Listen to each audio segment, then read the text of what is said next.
Hi, this is Stacia, and I'm doing an introduction rather, to the Icelandic Gambit. So this is something that comes from the Scandinavian defense, which I am a Scandi player. Go Team Scandi. um, and I'm not really familiar with this gambit, so I thought we could take a look at the main line of this. And let's just have a look at what the main line of the Icelandic Gambit is and see if we can learn anything about it. All right. So this is the position that's the Icelandic Gambit E6. But how do we get here? Well, it comes from E4, D5, which is the Scandinavian. White should take the pawn, and they often do. Now here is where black usually will recapture with the queen. But the Icelandic Gambit will come from the knight of 6 Scandinavian. So we play knight f6 with the intention to recapture with a knight instead of the queen. So here white has some options. Probably the best move is d4, and that is the main move here. And then after d4, we would simply recapture as intended. And black's fine here. And that's called the Marshall variation. But often you will see white attempt to hold on to this pawn. So the move c4. This should be in here. Okay. So c4, intending to hold on to this pawn, and now black has two main moves. So there's e6, which is the Icelandic Gambit. So this is the move that we're looking at. And there is also c6 as well, which is the Scandinavian Gambit. So maybe we'll look at that another time. Okay, so the move e6. This is the Icelandic Gambit now, and white again could just play d4 if they want, but the best move is to accept this pawn. So basically we're attacking white's center here. So if they do play d4, we're just going to capture. And one interesting note about this is after taking, we're actually transposed into a French exchange variation. So white would play knight c3 here, and after bishop e7, yeah, we're just in a French exchange. And just to quickly show you how that works, because I was curious as well. It's like, let's say e4, e6 to play the French, and we go here, and if they take like they do in the exchange variation, after c4,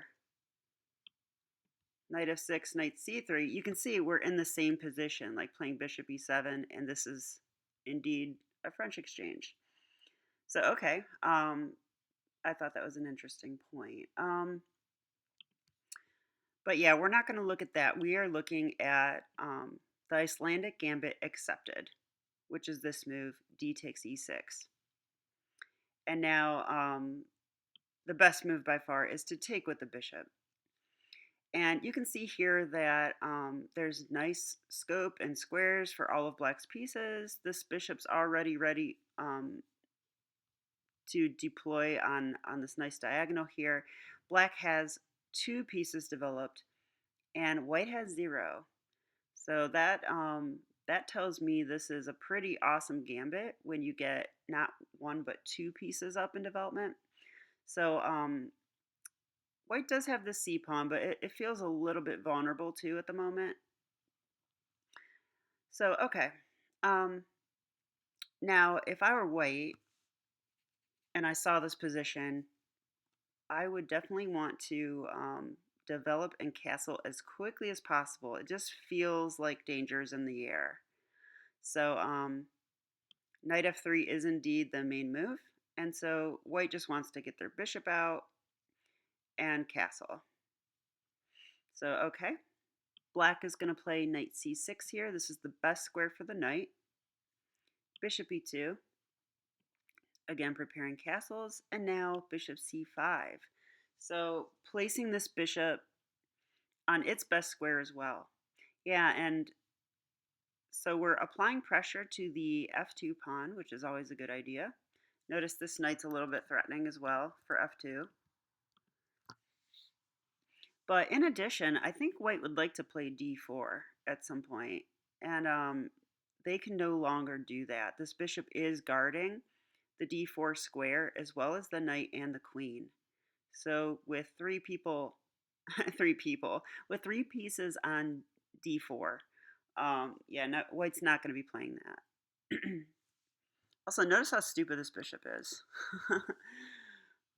That's definitely a dumb bishop. Okay, so let's continue.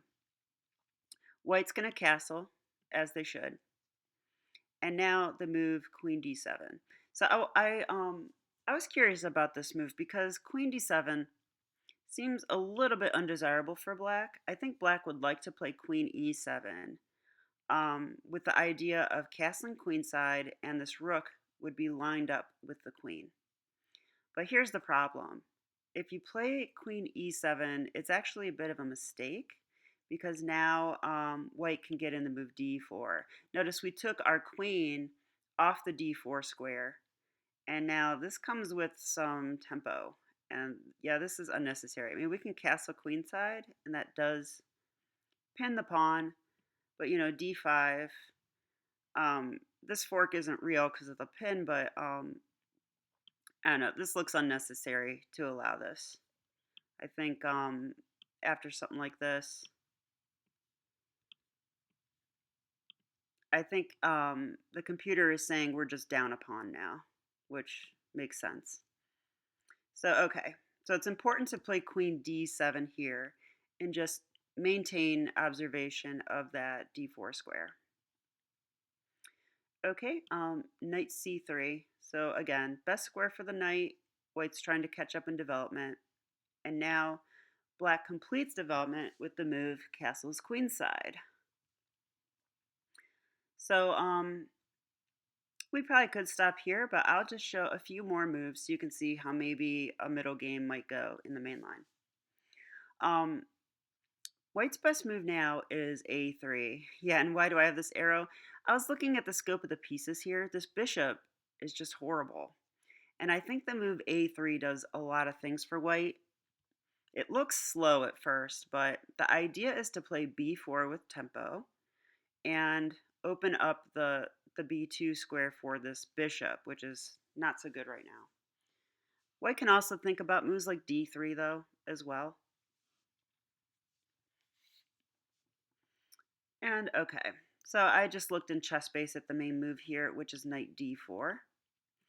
So black sees that b4 is coming with tempo, maybe b5 hitting the knight. We're just going to get our knight here. When white takes, it actually allows black to improve just a little bit because now the bishop will recapture and b4 no longer comes with tempo here. This bishop is off this what became an unstable square. And now white should play knight b5 here. And okay, this is a little complicated, but white's not really threatening to take this pawn. Notice the bishop does defend it. And we could play something like bishop g5. And this just highlights the fact that, you know, a normal move might be f3, but that is totally not possible at all. The bishop is pinned it. Yeah, and so this just gets into a middle game now. So if you reach this position, I would actually give congrats to white because a lot of things can go wrong in the Icelandic Gambit or in general when your opponent has two extra pieces developed. So this is probably the best way for white to handle this.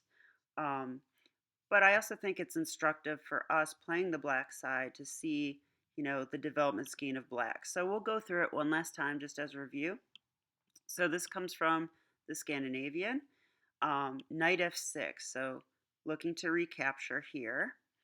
And now the Icelandic Gambit happens when white tries to hold on to the pawn. We play e6, they accept, and now we have our two pieces developed.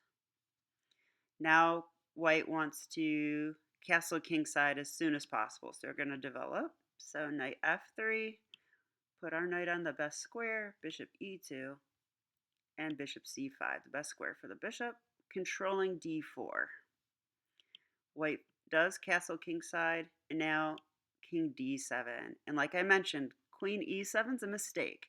It will allow this d4 move, so play queen d7 here. Knight c3, castles queenside, and now a3 is the main plan for white, looking to play b4. And so I think that we'll stop here. That's a good introduction to this. You can see that black has really nice development and lots of cool ideas and plans. Probably king b8 is on the menu, and yeah, I hope you enjoyed this video, and have a great day. Thanks.